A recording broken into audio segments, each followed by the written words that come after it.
साथियों, सबको जय यीशु। आज से हम लोग चालीसा में प्रवेश कर रहे हैं। हम क्रिश्चियन लोगों के लिए कोई नई बात नहीं है, लेकिन फिर भी एक रिमाइंडर के रूप में मैं अवश्य बताना चाहूँगा कि ये चालीसा काल राग बुध से प्रारंभ होता है। ये राग बुध की डेट कैसे डिसाइड होती है? ये हमारे मून कैलेंडर के आधार पर डिसाइड होती है, जो यूजुअली मार्च या अप्रैल में आती है। और ऐश वेडनेसडे से लेकर के हम लोग प्रभु यीशु के यरूशलेम में प्रवेश करने के दिन तक 40 दिन जो प्रभु यीशु ने मरुभूमि में उपवास और व्रत किया, उसकी याद में हम भी सहभागिता निभाते हुए ये ऐश वेडनेसडे की परंपरा को जारी रखे हुए हैं। ये ऐश वेडनेसडे के दिन जो ऐश लगाई जाती है वो कहाँ से आती है? साथियों, जैसे मैंने बताया कि प्रभु यीशु का जो यरूशलेम में प्रवेश करते हैं तो उस वक्त वहाँ के लोग प्रभु यीशु का स्वागत करते हैं खजूर की डालियों को लेकर के।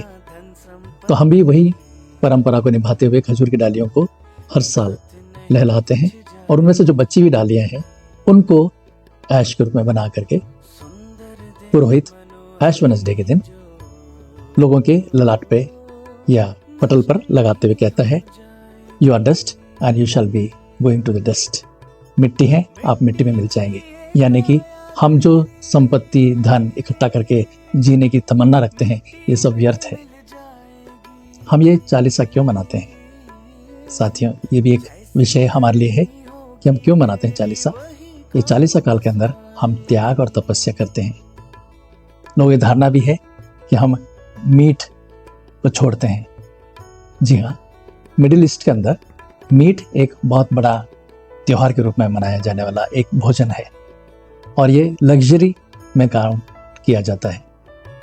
तो एक लग्जरी लाइफ को छोड़ करके, विलासिता के जीवन को छोड़ करके एक साधारण जीवन, नम्र जीवन को बिताने का एक आग्रह कलीसिया करती है।